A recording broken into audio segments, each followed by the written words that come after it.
wanted to re-air John Morris's podcast. So I had him on number 11 back in 2018, and John recently passed and was such an interesting human being, and I'm so happy that he took the time during Indian Market in 2018 to come talk to me about his life.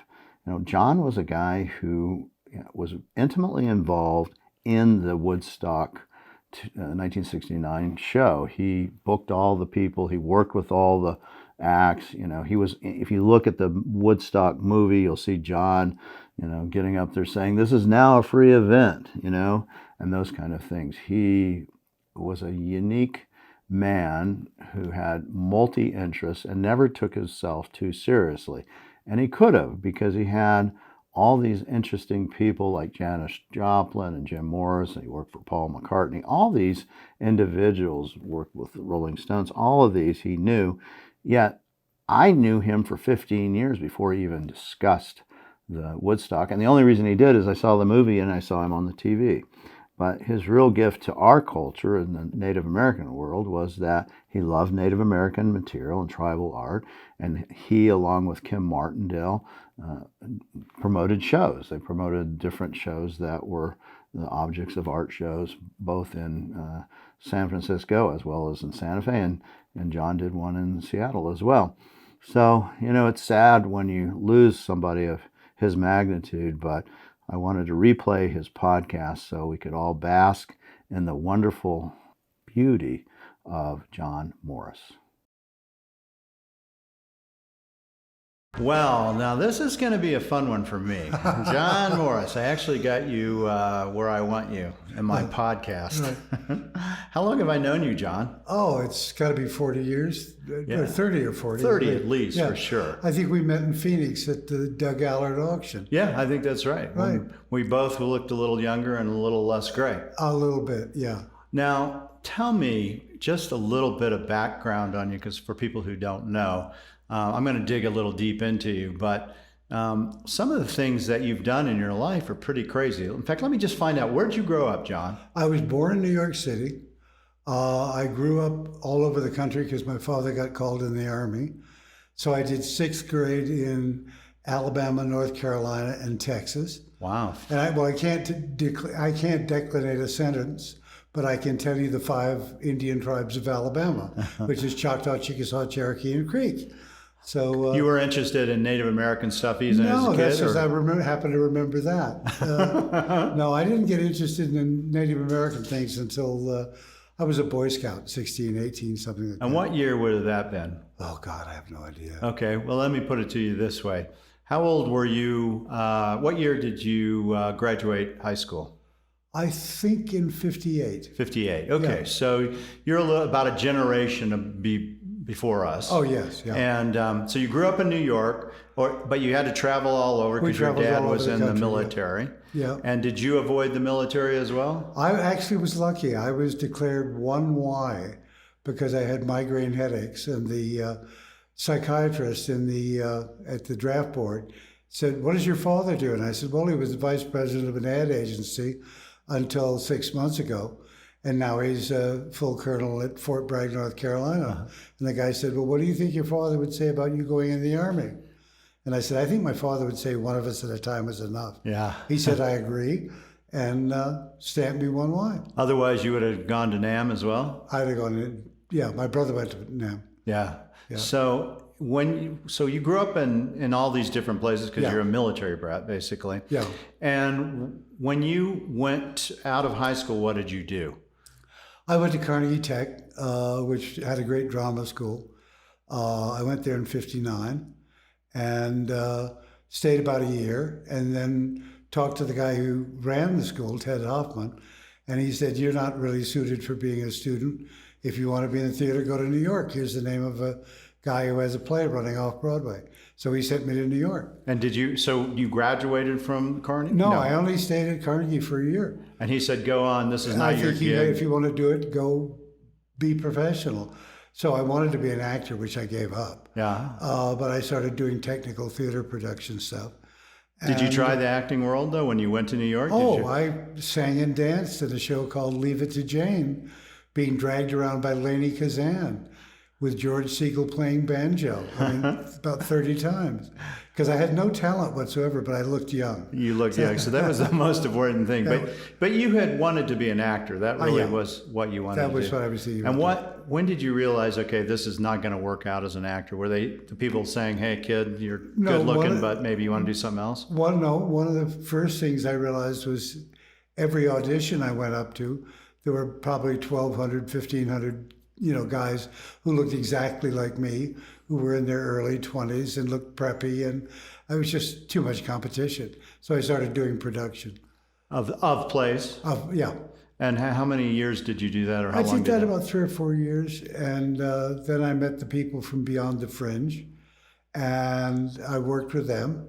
They had a show on off-Broadway called The Establishment, which was a political, satirical review from England, and I ended up stage managing it. Then I bought it. Then I toured it in colleges all over the country. So how old were you when you bought this production? 26, 27. And did you have, how did you come about having natural business skills for that? Because that's kind of no idea. But you knew that this was the right path. This made sense, and it worked really well for 2 or 3 years. We toured colleges all over the country. And then I had John Cleese worked for me for $300 a week. And, as an actor, I assume? Yeah. And because he was one of the English, they had a thing called Cambridge Circus, which was another review. And I bought some of that material, and I talked John into going out on the road for me. Oh my God. But then... So John Cleese went around colleges doing your play? Doing the play, yeah, doing the Establishment in Cambridge Circus. And then one year, my agent, a wonderful guy named Roger Vorst, who just died a couple of months ago, said, we got a problem. I can't sell the show in colleges. Political, satirical theater is dead. And I said, why? And he said, well, look at the world. You got Harold Wilson in England. You got Charles de Gaulle in France. You got Lyndon Johnson here. It is satire. Yeah. So and this is early 60s. Yeah. And he took me to Toronto to meet a guy named Bill Graham, who was running the Fillmore West. And Bill and I produced a 1 week in the O'Keefe Center in Toronto of the Jefferson Airplane and the Grateful Dead. And that was just the whole beginning of a different direction. And were they starting just to take off at that point in time? They were just really, it was 67. Yeah, they were really starting to move. It was a good move for them. And it's the first time anybody's ever done in a legitimate theater, the San Francisco music. And how did you get them to come aboard? Because they were still fairly big names, right? Bill Graham was running Fillmore West, and they were big bands in San Francisco. And so what we did was sell the idea of bringing the San Francisco sound to the East Coast. And you're still early, you're what, in your 20s? I was in my late 20s. Late 20s. In 67, I guess I was about 27. And worked with Bill, did that show. First concert I ever did was 55,000 people in front of the Toronto City Hall for a freebie with the Airplane and the Dead. And what was your job in that? I was the production manager. And so what does a production manager do? Well, I arranged the sound, the light, got the bands, got a stage, negotiated with the mayor and the police and the city people. I just produced a show. And was that intimidating? Because that music was the hot music of the day, and now you're working with these bands, and you're still, I'm sure you're a fan as well. Not as much. I looked at it as this was a new kind of theater, and it made absolute sense. And because we were doing it in a theater, because we were doing it in the O'Keefe, I was working with all the things I was used to, and we had a great show. It's a big deal. Then I went on tour with the Airplane for 5 or 6 months. Yeah, tell me about that. Well, great group of people. I remember one place in Ohio, I can't remember exactly where it was, but one city after we'd been out on the road for about 4 months, Grace walked off stage and the audience was yelling for an encore, and she said, I am not singing White Rabbit again. And I said, oh, come on. She said, no, I'm through. I'm not singing it anymore. Okay, fine. We'll never get out of here alive, but if that's what you want to do, that's what you want to do. Yeah, there were, 10,000 kids out there yelling, "White rabbit, white rabbit." She finally folded and did it. So we survived it. We got out. Yeah, that's hilarious. And so you worked with the airplane for... Oh, about 6 or 8 months. And then what happened from there? This is 68? Then we talked, then I met a group of people from Crawdaddy magazine who wanted to open a concert theater in New York, and had found a place called the Anderson Theater, which was down below what eventually became Fillmore East, but on 2nd Avenue and 4th Street. And we turned it into a concert hall. And we started booking concerts and bringing people in, brought Janis in. Janis Joplin? Yeah. And you knew Janis, I assume? Yeah. Yeah. What was she like?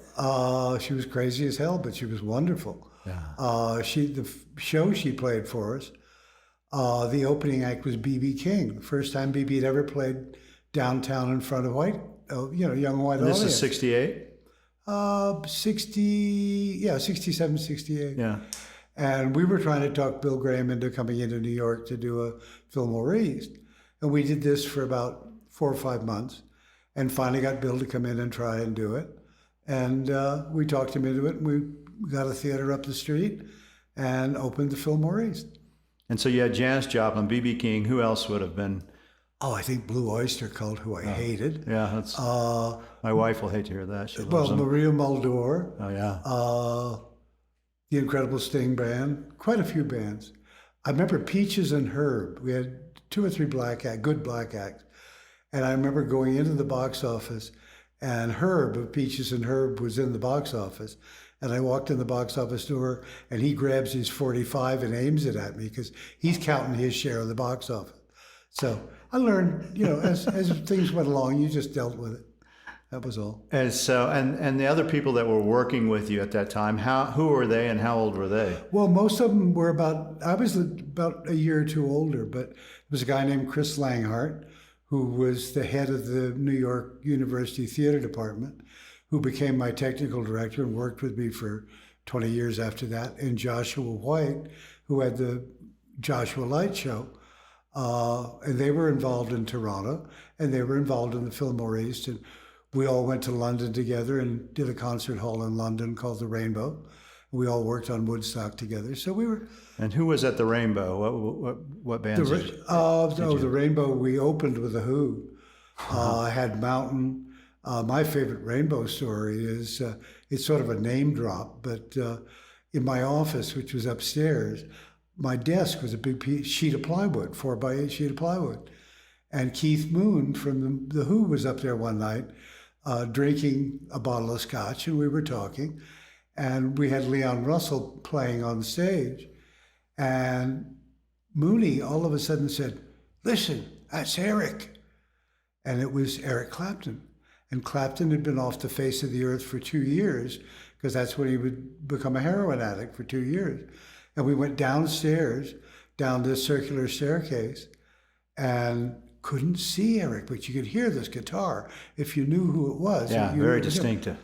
And in the crook of Leon's piano was this guy wearing a navy watch coat and a hat pulled down over his head, and it was Eric. And the first time he'd played in 2 years. It was wonderful. And he was playing for the Who? He was playing with Leon Russell. He was doing it with Leon Russell. Leon got him to come over and do it, and so he went back to playing.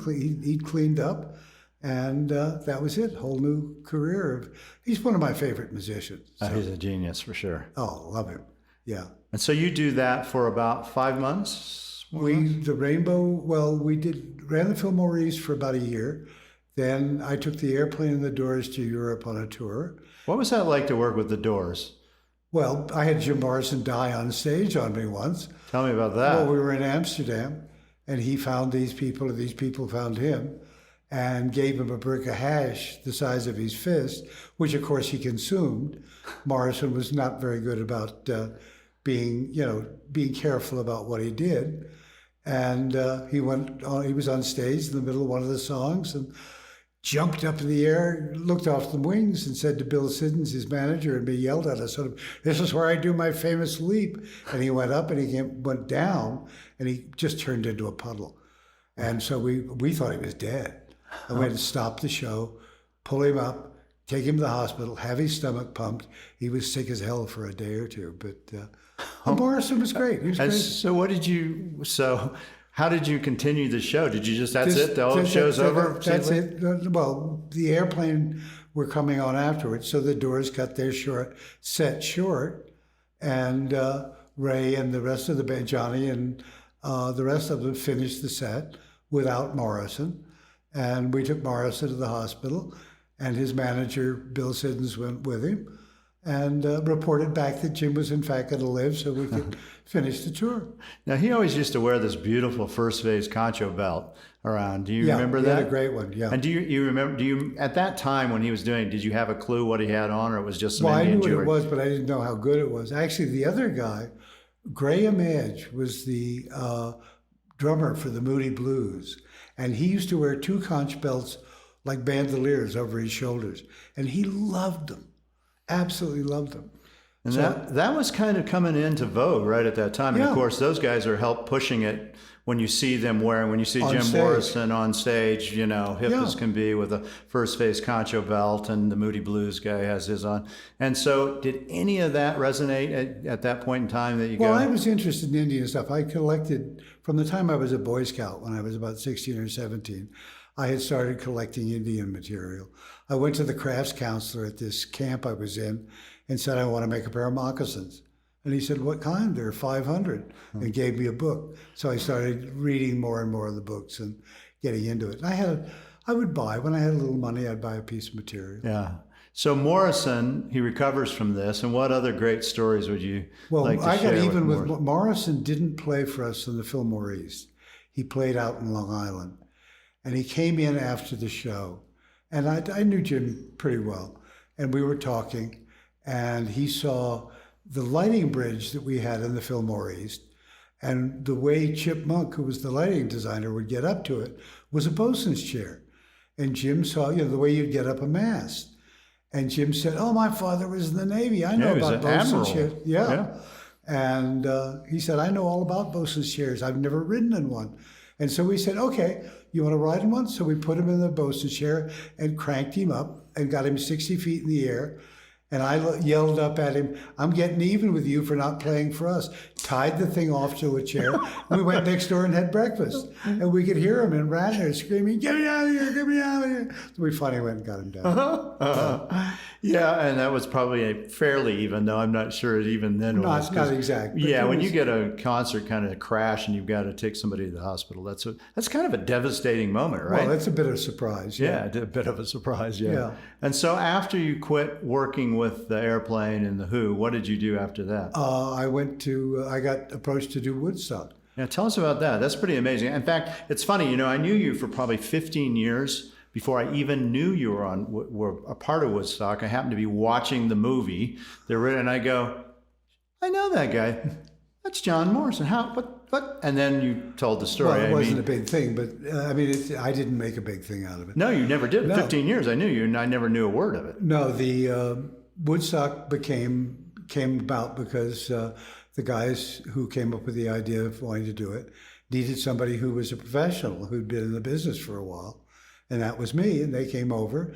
I had left the Fillmore East, and I was doing nothing, and they walked in the door and said, we're going to do this big concert in upstate New York, and we're going to have, we were talking in those days about 50,000 people. I mean, we had no clue we were going to get 500,000. And I thought, this sounds interesting. I said, fine, if I can bring my team, and I brought Chris and Josh and a whole bunch of other people. And we went and did it. And whose idea was it to do Woodstock? Who said, okay, let's take this pasture of land and do this? It was a guy named Michael Lang, who we called the curly-headed kid because he had afro hair. He'd done one concert in Miami. He had a head shop in Miami. And his lawyer read an ad in the New York Times, which was taken by John Roberts and Joel Rosenman, the guys who put up the money for it in the end. And the ad said in the Times, young men with unlimited capital looking for interesting investment. And what it really was they were thinking about doing a television series about two young men with unlimited capital and the crazy people who would come and talk to them and try to get them to put up money. Right. And Michael's lawyer, Miles' lawyer, read the ad, and they set up a meeting. And Michael came and shotgunned them with all sorts of ideas. We want to build a recording studio in Woodstock, and we want to do a festival thing in Woodstock. And Joel said, "Festival? What kind of festival?" So, well, a lot of bands up there, and we'll get the bands to play, and it'll be good to push this. They were really pushing the studio. Mm-hmm. But John and Joel already had a studio in New York called Media Sound on 57th. So they got interested in the festival idea, and they said, come, let's do it. And festivals really weren't quite a thing at that time at all, right? Nothing. And what year was this? What time frame would this been? This was in 69. 69. Yeah, well, April, May of 69. And so John and Joel put up the money, which originally, was a couple $100,000 to start with. It mushroomed to, the day after the festival, we were $2,700,000 in the hole in 1969. And so who put up all that money Well, John Roberts, God rest his wonderful soul, who was an East Coast, Yale, Wharton School of Business, Philadelphia businessman. He was a bridge champion, but he put up the money for it. And when the festival was over, we didn't know about how much we'd sold in tickets. We had a room in the office that had about $1.5 million in checks in it for $18. They sold some of the film rights, but John, in a very Edwardian way, just said, "I am not going to go bankrupt." He was the heir, along with his brother, to the Ipana toothpaste. It's disappeared now, but it was a major pharmaceutical company. Mm-hmm. And he just said, "I'm going to pay every single bill." And he did. And they didn't make any money till about 10 years after the festival. So when they called you in, they had come up with the idea. They had funding by this individual who said, "I'll put up the money." You had the space. You knew where you were going to go. And then what? Well, we didn't know where we were going to go. You didn't have it yet. We got kicked out of 3 sites. And why was that you got kicked out? Because they knew they didn't want 50,000 young kids. Town boards didn't want a whole bunch of hippies to... Right, and they were all hippies this time in 69. It's after the Tet Offensive. Vietnam is raging. There's a lot of anger in the country. We've already gone through 68 with the Democratic debacle convention. And so it's very traumatic in the country. Right. And so you had to go through Well, the first place was Woodstock, who said no. Yeah. The town board, and then we went to another place, and then to Wallkill, New York, and the town board, violated the Constitution and voted illegally not to let us assemble, blah, blah, blah. Right. And then this guy, Max Yasgur, again, the New York Times, Max Yasgur was a dairy farmer in Sullivan County, New York. Wonderful, sweet man. He had 4 or 5 heart attacks by the time he called up and said, "Oh, I've got this big place, you can come use it." And we went up and it was just ideal. It was perfect. And we were on that site for about 21 days. And that's where we put it together and did the festival. And so you built a fence around the area? Is that what was that? The one thing that was not terribly good was the fencing. We put in about 40 miles of underground water pipe distribution around the site. We built campsites. We built a big stage. We built all of that. The one thing we didn't get done in time, we had a contractor who didn't get the fences up in time.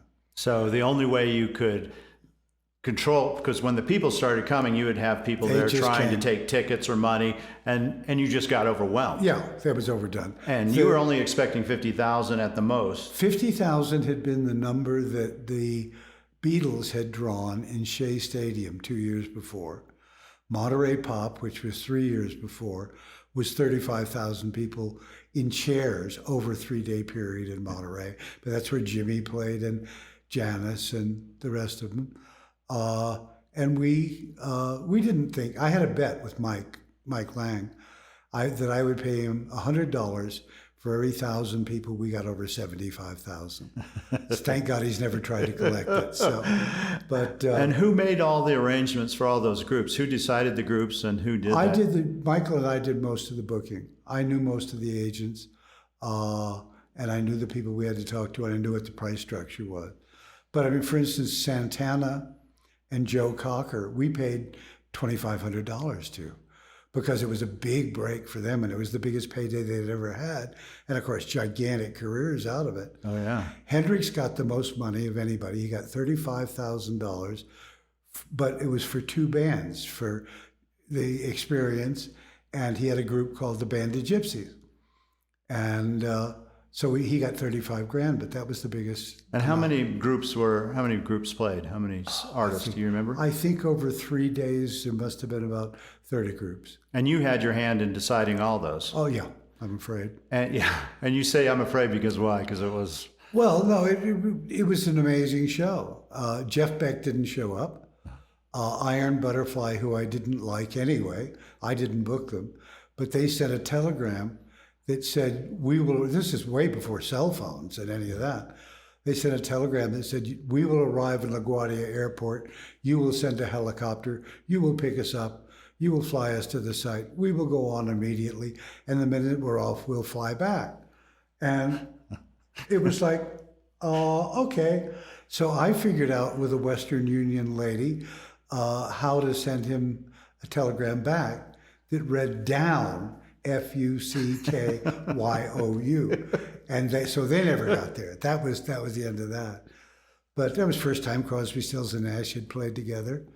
Who did you not get that you wanted? We didn't get the Beatles. We didn't get the Rolling Stones. I mean, we tried. We didn't get Dylan. Those were the three main ones I would have loved to have had, but. You know. And do you think those individuals, you probably talked to them at some point in time, regret not being at Woodstock? The Beatles, I did McCartney's first tour after the Beatles. And no, they didn't, they were splitting up at that point and didn't want to do it. The Stones we thought were probably bad juju. We didn't want to do it, which is a mistake, because I worked with Mick later on, planning the 72 tour for him.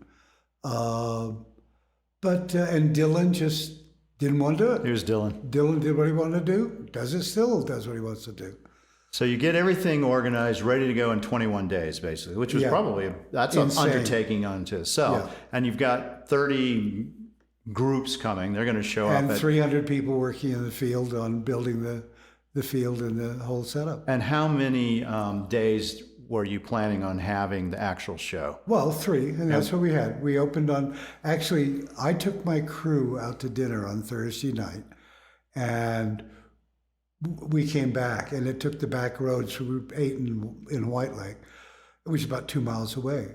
And it took us about an hour and a half to get back because the roads were full. And this is the day before it opens? This is the night before it opens. Yeah. And actually the first 2 words said, I had promised my mother years before that I would never swear on microphone. And I walked up on stage and there was a live mic there.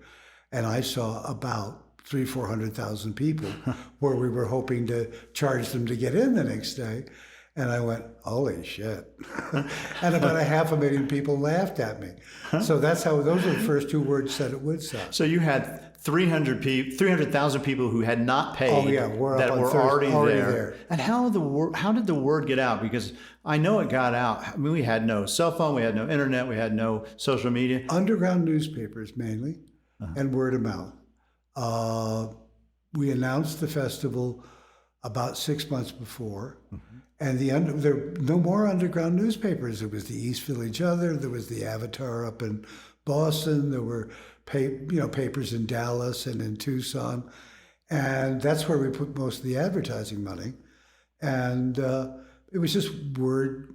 And it was $18 for 3 days. For 3 days. Yeah. And so how were you going to get the money? Were you trying to get it beforehand that they could send in, or they were going to pay at the door? Could buy tickets. They could buy tickets in the mail. When we went back to the office after the thing was over, we had a room like this room that we're in now, and it was stacked up with thousands of checks for $18 for 3 days. And that totaled about $1.5 million by the time. And a good percent of those were not good, I'm sure. Well, no, I think the majority were pretty good. Yeah, yeah. And so you opened this thing on a Friday morning. Who's the first band? Richie Havens, first one I could lay my hands on. Yeah. Because we were packed solid. We couldn't move people in and out by car, which we'd planned to do. And at this point on Friday, was there 400,000 people? Because they I kept was up to streaming about in, 400. right? And at Yeah. some point, they couldn't even get to the festival, Well, right? the state police after the festival showed me a satellite photograph where you could take an inch and count all the dots in the inch, which were people. And it shows that there were about 2.5 million people trying to get in. Oh, my God. Yeah. So we were frozen. And I said to my wife, Annie, go to the phone book and hire every single helicopter you can lay your hands on. And she did. We had 16 of them, including 4 Army helicopters by the time it was over. And that's how you would bring the artists in? That's how food, take medical people out, and bring the artists Yeah, in. because if you weren't already an artist there, you weren't getting in unless you had a helicopter. Yeah. And so who was there to They begin? were all staying in hotels around the area. So we had to helicopter absolutely everybody in. And who came after Richie? John Sebastian. Because we got Richie because Richie had flown in. And I was standing on stage with Joe McDonald and of Country Joe and the Fish, who was an old friend. And somebody said, "Here comes John Sebastian." And in this crowd of thousands of people down the road that went behind the stage, here's this guy, wasted as hell, in tie-dye from head to toe, John Sebastian. And he wasn't booked on the festival. So I just said to one of the stage managers, "Go get it. Bring him up." And they brought him up. And I said, "John, would you like to play to a few 100,000 people?" "Sure, man. I'll be happy to, groove you far out." We shoved him out. And then after he finished, Joe McDonald went on his own because the band wasn't there. He was just there watching the other bands. And as I say, he was a good friend, always has been. And he and I had been in Europe together a few months before. And he'd said, "I think I really want to try a solo career sometime, just to see what it's like Woody Guthrie, play on my own." And I went, Joe, guess what? Remember the conversation? Here's your opportunity. You're on. And he said, "I need a guitar." So we got him a guitar.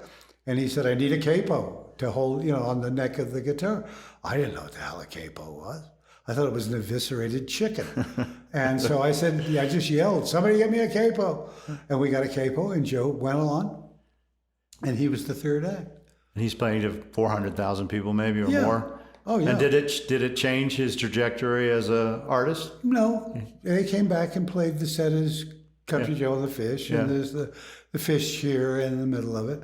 No, Joe was always a political person, and his family had been, his mother and father had been, and he hasn't changed a bit. I mean, he's still making music, he's still doing politics. He and Joni Baez used to be very political. Yes. And she gave her the money when she performed for me in London. She gave all the money to the War Resisters League. And of course, the two people that everybody was in love with was Joan Baez and Grace Slick, because they were the beautiful singers and they were just staggering. And I had the pleasure of knowing them both. Oh, that's wonderful. Yeah. And so who else played that first day at Woodstock? Ravi Shankar. We closed with Joan that night. Arlo Guthrie. Oh, wow. And all of a sudden, about the middle of the afternoon, when we were starting to get things moving, this guy in a saffron robe walks up to me and says, "I'm with Swami Sachchidananda, and he would like to speak to the audience. Could he speak to the audience?" And I went, "Can't do anything wrong. Why not?" So he came with a whole bunch of acolytes, and they filled up the stage. And this guy with his high, squeaky Indian voice was just beautiful. Spoke to the crowd. Said, "This is very peaceful. This is very beautiful. You must be happy. You must work together and enjoy this." And just helped set the tone. He made a nice vibe for beautiful. Let's enjoy the music. Yeah. Don't be a goof and be careful Yeah. with what you do. Just have fun. Yeah, have fun. And we had Which we no weren't one- having a lot in '69. There wasn't a lot of fun going on in a lot of ways. Well, Only this- in the music scene, really. In I the think. music scene, there was a lot of fun. Yeah. And that was, I think, the thing that made it really work was all the artists really enjoyed it. Arlo Guthrie goes out and says, "Hey, man, they closed the New York State Thruway." Yeah, that's stating the obvious. And I got to say probably the most obvious sentence of all time. After Richie and after John, I called the office and talked to John Roberts and Joel Rosenman and said, "Hey guys, I think I should be able to go up on stage and say that this is a free festival, because it is. It's obvious. We might as well state the obvious and have everybody on our side." So they said, "Yeah, you're right. Go ahead, do it." And John kissed goodbye to a couple $1 million at that point. But I went out and said it and said, this is now a free festival, and the audience cheered. And that's in the movie, I believe, if I'm correct. I think that's when I recognize you and go, "That's John Morris." That's John. Yeah. Actually, Wadley, who made the movie, has made a lot of Woodstock. The fact that the documentary is the greatest grossing documentary of all time. They won a couple of Academy Awards for it. But that helped make the whole Woodstock thing work. Yeah. And so day one, you survive. Yep. Now you're into the weekend. Put everybody to bed with Baez singing Ave Maria, I think. And I told everybody, I had not planned to be the announcer, but Chip, who was the lighting designer, and Wavy Gravy from the Hog Farm and I started doing it, because we'd hired some DJs from New York. And they were all doing, "Hey, groovy guys and gals." The next thing is like, "Oh, this is wrong." So we canned them, and then we did it ourselves.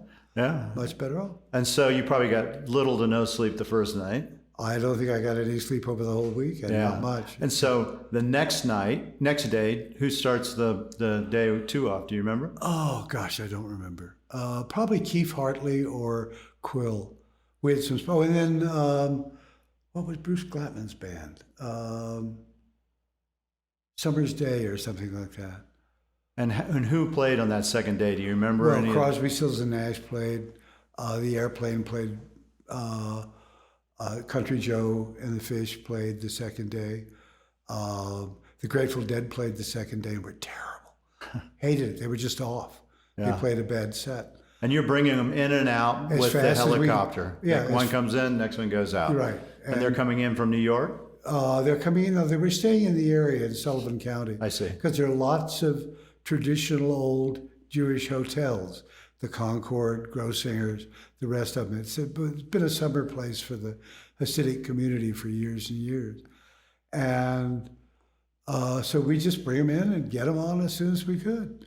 Shana Na didn't go on until the sun was coming up. Wow. And their manager was going crazy. And they looked fabulous, and it probably give them a couple more years. And was there a time range? Were they supposed to do like a 40-minute set or something like that? Most everybody did 45 to an hour. But some just kept going? Some went longer. Some went, the Dead, who usually would play forever and ever, did not. They just were really off, and they were out of tune. Crosby, Stills and Nash, it was the first major gig they'd ever played. For Crosby, Stills, Nash and Young. Yeah. First major gig they'd ever played. And they were out of tune for the first 2 or 3 numbers. It was just terrible. But everybody made do. Everybody made it work. And some of those artists must just have fed off that like crazy, to have 500,000 people by that time screaming and chanting. Well, Santana and Joe Cocker, 2 bands that had never played for more than maybe 1,000 people.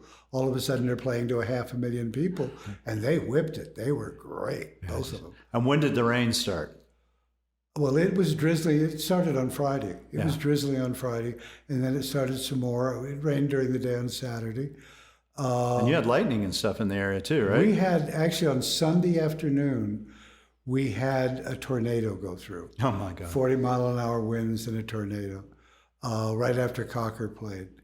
What's that like for you? Because you're involved with all the stages, all those big towers, and you must have just been going out of your mind. Probably as close to a nervous breakdown as I've ever come.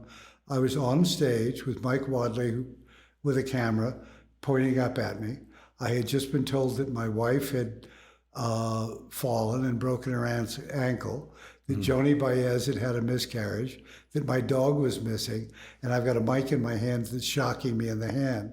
And it's just Wadley and me on the stage with this stage roof, which was a real mistake. flapping all over the place. And I didn't know whether to kiss him or kick him, but Wadley and I became very close in that sequence. And there was people climbing the poles to get better views, and you have electricity. I had to ask everybody to get off the towers because the towers were about 50 feet high, and there were super troopers, the spotlights on the top, and they weren't chained. Yeah. And one of those things drops on somebody. It was 250, 300 pounds. Those things didn't, thank God. We were very lucky. Yeah, I mean, you could have had a major disaster. Yeah. So you make it through day 2, and people are probably still swarming in. It's still, and at this point, maybe you're starting to run out of food. You need medical things going on too, right? And that's also under your purview, we were flying people out to hospitals and flying supplies in. On the Sunday, there's a sequence in the film where I'm standing on stage and talking to the audience. We had a guy there's an old New York thing where Fiorello LaGuardia, who was the mayor in the 30s, who my dad worked with, he used to read the funny papers on Sunday mornings. And there was this kid who was one of the ushers from the Fillmore who was working for us, whose name was Mole. And Mole came to me and said, I'd like to read the papers to the audience. And I said, sure. So he did that Sunday morning. Then Sunday afternoon got hotter than hell. And I was about to we had a couple of fire engines on site. And I was about to get the fire engines to spray the audience. Yeah. And then the rain came up really heavy with Cocker. And this tornado came in. And it just soaked everybody. And that was Sunday? That was Sunday. And then we figured what we ought to do is we got to keep going.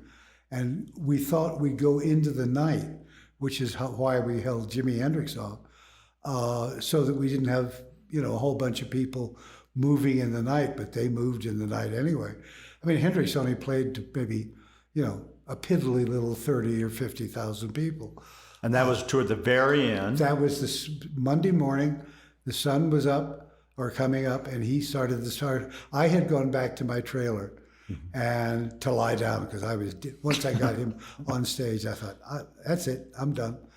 Had him on stage and lay down and went out like a light and woke up when he started playing the Star Spangled Banner. Oh my gosh. And he was the most well-paid of all the... Yeah, and it was just amazing. He was great. And everybody else, and at that point, so that's Monday morning, people are starting to get out of there. Most of the people are gone. They've got to get back to their homes. They have to go to work. Yeah, or they tell their parents that they're over at their friend's house I'm sure there was a lot of those. And who was played on Sunday? Cocker played, Jimmy played, Paul Butterfield. There was a jam session with members of Country Joe. And John Dinsmore, actually, who was the drummer of the Doors, had come, and some of the members of the Dead. But that was where Barry Melton, who was the guitarist for Country Joe, came up with the "No Rain, No Rain" chant. He later on, he's retired now, but he was a judge in Marin County. He was a lawyer and became a judge. Oh my gosh! Quite a bunch of people. Really interesting. And so Monday morning, it's over. It's it. At least that part's over. And then you have the ramifications of what. Well, the first thing happened. I did, I heard Jimmy play the Star Spangled Banner. I went back to sleep for about an hour. And then I got up and I walked the whole site because I was afraid I'd find somebody who was dead or injured or something else. And it looked like a Matthew Brady photograph. I mean, it was just the great Civil War photograph. And thank God, nobody hurt. So we started cleaning it up. And so you had people that would do that? You'd hired people? Or? Oh, yeah. We probably we had a crew of about 300-400 people. We probably threw away 30 or 40,000 sleeping bags soaked with mud. 30 or 40,000. And then we had a couple of trucks, like an 18-foot steak bed that was full of sandwiches that people had made to send to the people, but the people were gone. Yeah. So we sent it to a couple of the local hospitals. But it was amazing. And how long did it take you to clean that up? We were there on site for about a month. Cleaning up, wow. But 6 months later, it was the most beautiful field you've ever seen. It was just great. Grass grown. Have you ever gone back and visited? Oh, yeah, once or twice, yeah. And do you get a deja vu when you go there? Is it an odd feeling? No, not you. I don't do drugs. I never did. So when did the ramifications of, oh my God, this was a financial failure, really start to fall out? Within about a week. Yeah. we had to really scrape and scramble. And John Roberts was over a real barrel. But John and Joel just sat down and said, we're going to pay it off. We're going to make it work. And I happened to have a great guy who was my lawyer in those days, Chuck Seaton, who must have been in his 60s at that point, the nicest man in the world. And I called him. I'd actually lost my share, I'm sure, of a hotel in the Virgin Islands that weekend because my partners met illegally in New York and voted me out of the company. And Chuck was at the meeting, and he said, you could sue them, but they're the Jones and Laughlin Steel Company, so you're not going to win. So you lost that deal. Woodstock cleaned you. Well, Woodstock I got paid for. I got paid $15,000 to do Woodstock. You did? Yeah. That was just the first number that came to my head when they said, how much you want? But Chuck went to work for John and Joel and started digging out, made the deal with Warner Brothers to get him $1 million. We had the $1.5 million that we had in checks. And so where do you go from there? You've done Woodstock. It's a pretty good resume to have done. Well, but yeah, it just felt weird. For about a year. I think most of the people were heavily involved in it. There was like nothing you really wanted to do that fit. So I went to England. I got out of the country. And just recuperated. Well, started the Rainbow Theatre. Raised the money to do that and have my own theatre in London. My wife was English. I love England. I've lived there maybe 15, 20 years of my existence. And so we did it. And then after the Rainbow Theatre in England, where do you go? Paul McCartney, toured Paul McCartney in 72. He was Wings at that point? That was Wings over Europe, yep. And what was that like? It was interesting. Yeah, I can see it in your face. Well, he got, we were in Gothenburg, Sweden, and I was doing the box office settlement. And all of a sudden I looked out the window and there was a tank outside. What the hell's a tank doing here? And it was the Gothenburg, Sweden drug squad come to bust Paul, because Paul had called his office in London and said, we're running out of grass, send us some grass. And his stupid secretary took a handful of grass, stems and all the rest of it, put it in an envelope and sent it to Paul McCartney Park Hotel, Gothenburg, Sweden. Shortly there, followed by the drug squad. And they said, we're here to arrest Mr. McCartney and his band. And I said, oh, okay. Can you let him go back on stage and play the encore? They said, sure. And the guy who was the head of the thing was a really nice guy. And I said to my partner, Jean-Claude Kaufman, give me the briefcase with the money in it. And I went with McCartney and Linda afterwards. And Linda started screaming, I'm an American citizen, I want the ambassador. I said, shut up. And so we went to the police station and they charged them all. And they said, it'll cost you about $40,000 in bail, which I paid in about 6 different currencies, because I had, guilders and krona and Deutschmarks and pounds. And Linda's still screaming, get me the ambassador, I'm an American citizen. And I said to the guy who was the head of the drug squad, forgotten his name, nice guy. By then we were friends. And I said, I'll make a deal with you. I'll give you 10,000 more if you'll keep her. He said, I'll make a deal with you. If you don't get her out of here in the next 5 minutes, I will charge you twice the amount of bail. Yeah, you were afraid it was going to really go bad. No, but he just wasn't, he wasn't going to put up with her. So we got them all out and they went on bail. And Paul went back 6 months later. And so how long did you work with him? And were you doing the whole arranging of the areas and the... We did 38 dates in 38 concerts in 48 days. Wow. From Turku, Finland to Juan-les-Pins in the south of France. And so what did you do after Paul McCartney? Charles, if you'd check I the moved camera. to the Caribbean, to an island called Mustique, and lived on that. So, and how long did you live in the... A year. For somebody who had made, somebody once having a dinner party at my house, I got up to go get something out of another room. And he said, oh, there goes John to phone himself off again. I made 2 phone calls in an entire year. That was it. So, and then came back to New York. And then when you came back to New York, when was this? What time frame would this have been? Must have been 76, 77. 76. Around then. Yeah. And I was there for a while, then I came to Santa Fe. In that time frame? Yeah. First time I came to Santa Fe was 1969, because a friend of mine had said, you have to go to Santa Fe and meet a man named Lloyd Kiva-New, who was the head of the Institute of American Indian Arts. And I brought 25 kids to Woodstock from the school. And that was the beginning of my really being involved. Lloyd and I became great friends. And I've heard only great things about this man. I used to say to people, best favor I can ever do you is I will introduce you to my friend, Lloyd Kiva-New. He was wonderful, man. And so at this point, in 69 is when you first came to Santa Fe, but in 76 when you actually come here, do you move here? I moved here. We had an idea to do a Woodstock Town Festival out in Mora. That would have been interesting. In the country.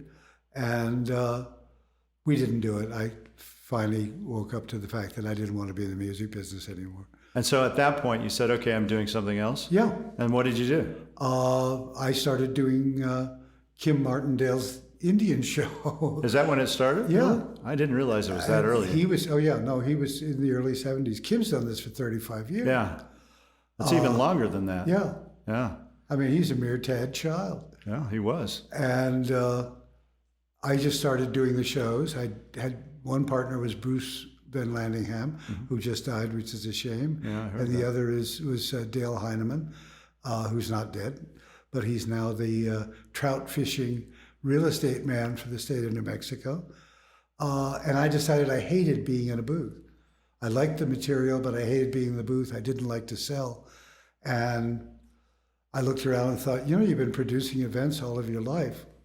Just do a different type of Just do venue. a different time. So we did it. And so you've done art shows, you've done Native American shows Antique shows. Since 77? Sometime around there, yeah. It's almost 25 years. And now you and Kim are working on many different shows. Well, we have the two shows here, the This is Objects of Santa Art Fe. show Yep. in Santa Fe. Which is why I'm here. And the Antique American Indian Art show, which is the only really true Indian antique show left.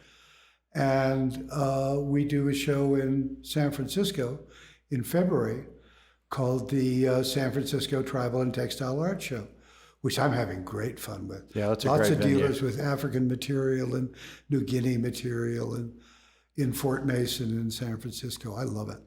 And so the show that we have that I'm here for, which I've been exhibiting, it's a great show, and we're doing a Maynard-Dixon exhibit actually for it, and we're doing, you have another great exhibit for Mira and George Nakashima, and if you could just talk about them a little bit. I've always been a fan of their furniture, and you happen to know I was connected to them in a strange way, but George Nakashima was one of the Japanese people who got interned on the West Coast during the Second World War.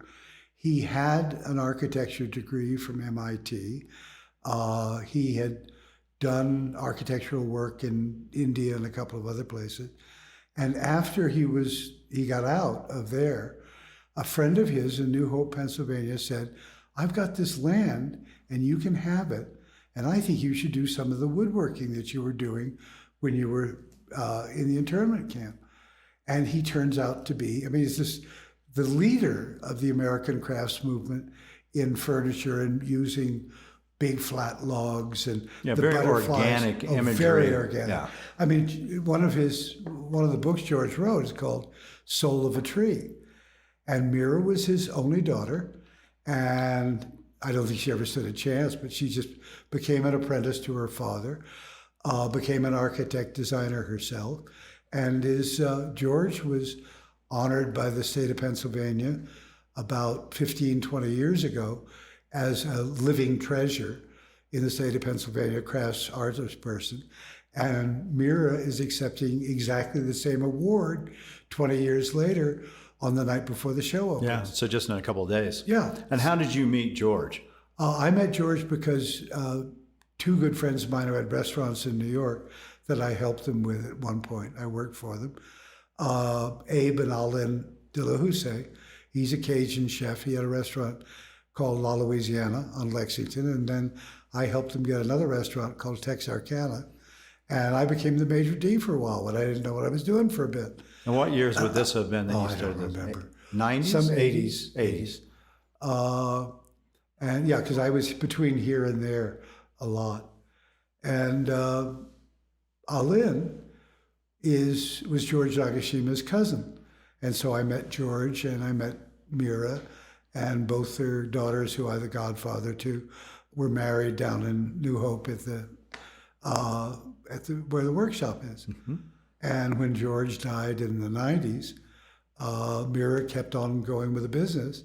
And then another angle, Linda Milanese, who is the executive director of Assistance Dogs of the West, who we're doing the cocktail party for, was at the James Michener Museum. And she started working with Mira, and they knew each other. And the other person who knows him is Bill Graham's widow, Bonnie McLean, lives in Buckminster. So all these people know each other. And we just bumped into each other, and we talked about, Mira and I have talked about doing a Nakashima exhibit for years. And we just sort of went this year. And then you and I have been working since, the first time we met. I think I showed you a paper and showed you an auction in Tucson and said, should I go to it? You said, well, they always have one piece. If you can snag the one piece, which I did, I still thank you for, it's worth it. But it's that kind of, little circle of people. Yeah. You came and did one of our shows in the Sweeney Center and did something we've always both wanted to do, was to have one Georgia O'Keeffe in a booth. Yeah. And you sold it afterwards. I always wanted to do something where it would just have one object. One object, and that's me it. too. Yeah. And now we've got all these great Maynard Dixons, one of my favorite painters of all time. We've got the Maynard Dixon paintings mixed in with the Nagashima furniture. Which is a first, I think. First time. Two. Yeah. And I keep thinking these are three artists who never met each other. Probably but we not. Loved each other. Yeah, Dorothea Lange might have known George because she might have taken photographs of George in the internment camps, because she did that. Yeah. So it's possible that she would have met him, ran or across even each other. Yeah, or even been photographed. He might have even been photographed by her. And of course, Dixon and Dorothea Lange were married from 1920 to 1935. And so there may be that connection. We don't even, there is the connection, but we don't know if they don't actually exactly win. But to have these great Maynard Dixon paintings against with the Nakashima furniture, it's fabulous. Yeah, and I'm such a fan of the furniture. Yeah. So, I mean, to me, it's an honor to have those in there with those being in the same breath of those furniture is just amazing. For me, it's a pleasure because we try to do an interesting exhibit every year. You gave us a great exhibit last year. And when I said to you, we're going to do Nakashima, you said, I'm a fan, I'll bring Maynard Dixon paintings. So I couldn't ask for any kind of better exhibit. So we brought up the Maynard Dixon Museum. I'm going to give a lecture August 11th, which will be at 1. And then Mira's going to give a lecture on the 12th. Sunday, rather. Yeah, on the 12th. On, do we know what time she's talking? I think it's same time as I think you. it's 1. So all the the 11th you can hear 1. about Mira, or Maynard Dixon. And then on the 12th you can hear about Mira and George Nakashima. Yeah. And wander through, look at the paintings, see the furniture. Yeah, no, I mean, it's really a remarkable show. And getting to hear the backstory of how you ended up in the antique world, Indian world, I mean, it's a really circuitous route. Well, it's about the same as the music business. A lot of people who are brighter than most, which makes it interesting, who don't necessarily play well with others, but are really interesting, fascinating people. And there's art. Yeah. Would you do anything differently? You've done so much. No, you like it. I'll be 80 this coming May. If I get run over by a truck, I've had as good a life as anybody else. So you're kind of working on a book, maybe, right? Yeah. Working on a book with Walter Borton, who's one of my very good friends. Yeah. So. And the lady I live with now, Luzanne Fernandez, who's a lawyer, came up with the title Recollections of a Rock and Roll Relic. And this is copyrighted, folks. Don't take it. So you can look for John Morris in the future, hopefully in a book, which I would read in a heartbeat. And you've had an amazing life. You've met so many interesting people. I've been lucky. Yeah. Bumped into the right places at the right time. And do you think that's what it is? Do you look at it as luck? No. Yeah. It's hard work, right? Walter, who's writing the book with me, paid me one of the greatest compliments I think I've ever had. And I think it was a description to somebody of me. And he said, John has always looked to see what's next. He's never looked back. And I've looked back, but I've never dwelled in the past. So but I've had a great time. Yeah, I think if you dwell in the past, you're going to miss all the future. You're going to miss all the fun. Yeah, and you definitely have not missed the fun. No. So if you come to the show, come see John. Say hi to John. He'll be running around. The gray-haired guy in the red cart. Yeah. Yeah. And man, it's a thrill to have you and just get to talk My to you pleasure. for a period of time. It's I mean, always I've been- known you as a friend and as a promoter and all this, but it's always good to hear the backstory and kind of understand where it all comes from. Well, And now I know it. now you know. And everyone else does too. Yeah. John Morris, thank you so much. My pleasure, Mark. All right, I'll get you back to Thank you. work. All right. Okay, yeah, go back, finish it off. Yeah, now he's got to go back and set up another show. John Morris.